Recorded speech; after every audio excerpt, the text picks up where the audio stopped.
fico imaginando a cabeça do Cuca, porque... A Cuca do Cuca? É, a Cuca do Cuca. Boa.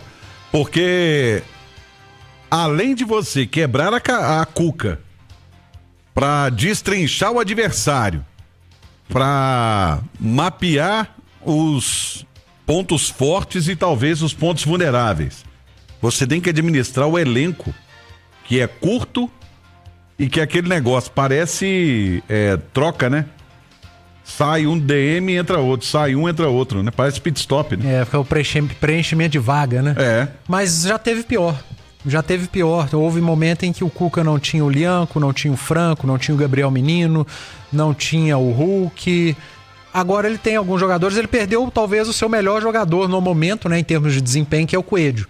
Mas ele tem outros atletas importantes que retornaram e que estão voltando ao seu melhor nível técnico e físico, como por exemplo o Lianco, que não voltou tão bem da lesão, mas aos poucos vem recuperando a boa forma que estava antes e, por exemplo, fez um grande jogo diante do Maringá.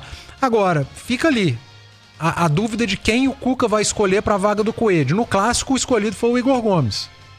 Só que de lá para cá, o Bernard é um cara que tem entrado bem, o Júnior Santos é um atacante de lado de campo, tem uma característica específica. Agora, no elenco, o Galo não tem um jogador com a característica do Coelho. Não. Ele é o jogador do 1 contra 1 em espaços mais curtos. Fez muita falta mais um jogador como o Coelho, por exemplo, no jogo contra o Maringá, naquela marcação individual. Só que não tem esse cara. O Júnior Santos não é esse jogador do drible em espaço mais curto. Ele precisa... é do arrasto, né? Exatamente. O Bernard não é mais esse jogador do 1 contra 1, do drible curto. O Palácios não tem entregado. O Igor Gomes não é esse atacante, ele é um meia. Também de arrasto.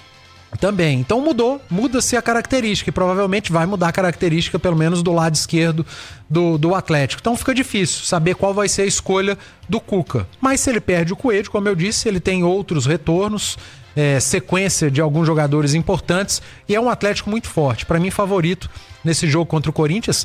E chamou atenção, né, cara? Os 3 jogos da Arena MRV com gramado sintético, a quantidade de gols, né? É uma média superior a 4 gols por partida. 3-2 contra o Fluminense, 3-1 contra o Caracas e o 4-0 contra o Maringá. Então, a continuar essa média, promessa de muitos gols no sábado à noite. E só lembrando, o jogo fica mais rápido, né?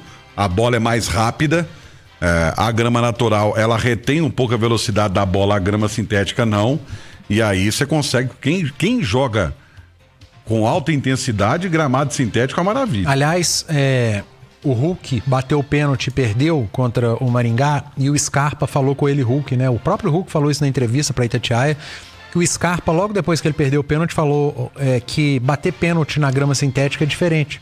Você tem que pegar um pouquinho mais em cima da bola. E aí eu tive a informação depois do jogo que no treino na Arena MRV, um dia antes do jogo contra o Maringá, foram 10 cobranças de pênalti, apenas 3 gols. A turma teve muita dificuldade. Então o Atlético precisa trabalhar isso. Porque pênalti pode acontecer. É uma coisa natural do jogo. Então precisa treinar, trabalhar, se adaptar ao novo piso. É a casa do Atlético e a turma. Os jogadores do Atlético precisam aprender a bater o pênalti, então, nesse tipo de gramado. E assim, é muito nítido pra gente que estava, né, no jogo contra o Maringá, por exemplo, ali na beira do campo, né, atrás do gol, o quanto o jogo fica realmente rápido. Você chegou a pisar no gramado? Cheguei. É um gramado evidentemente sintético, não aquele que a gente é acostumado a jogar. Ele tem, né todo o sistema, é um gramado muito um pouco mais fofo, muito próximo de um gramado natural, só que é sintético. O piso não deixa de ser duro, né? Então, por ter um nivelamento ali do gramado perfeito, a bola, ela não tem um trajeto a não ser... ser muito rápido. Então, e eu não sei se foi muito, né, cara? Não sei se foi o Edu que comentava na jornada sobre o atleta que tem uma idade um pouco mais avançada sofrer com a intensidade do jogo, né? E o Hulk é um caso disso. Corrido, né? O jogo fica muito corrido. E deu pra sentir que o Hulk sentiu isso. Eu acho que o Hulk não é nem por conta do gramado, não. Ele voltou da lesão um pouco mais travado. Não sei se o Hulk tá inteiro, tá 100%. Ele foi substituído, ele tomou um tostão no final do primeiro tempo do Vilar, zagueiro do Maringá, e ele saiu com esse incômodo, mas tostão a gente conhece. Dói pra caramba, mas não é nada que preocupa para partidas seguintes.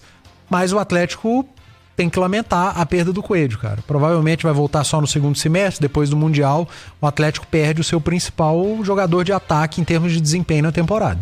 E tem uma questão também de adaptação. Você estava falando da cobrança dos pênaltis, e a gente você falou do Lianco também. O Lianco é um cara que ainda tá se adaptando ao gramado sintético. Deu umas patinadas, né? Dando umas patinadas e tal. É típico de quem ainda não está habituado ao gramado sintético, ainda mais com a exigência do jogo, né? Que o Maringá resolveu abrir o jogo e fazer um jogo de trocação. Né? O primeiro tempo foi bastante assim. Maringá faz uma marcação individual o campo todo, né? E aí só sobra sem marcação o goleiro, o Everson. Até o Atlético entender o estilo do jogo e o plano do Cuca ser bem executado, dar certo, demorou. O Atlético correu riscos, mas no final das contas fez um grande jogo e acabou vindo a classificação. Agora o adversário é muito superior do sábado, né? É o Corinthians, um time muito qualificado, tem oscilado. O Corinthians que joga fora da arena, da sua arena, da Neoquímica, é diferente. O Corinthians oscila muito mais jogando fora de casa e o Galo tem regulado, jogando na arena, e tem que fazer valer essa força. E provavelmente com o estádio cheio, o torcedor atleticano finalmente comprando a ideia e enchendo o estádio.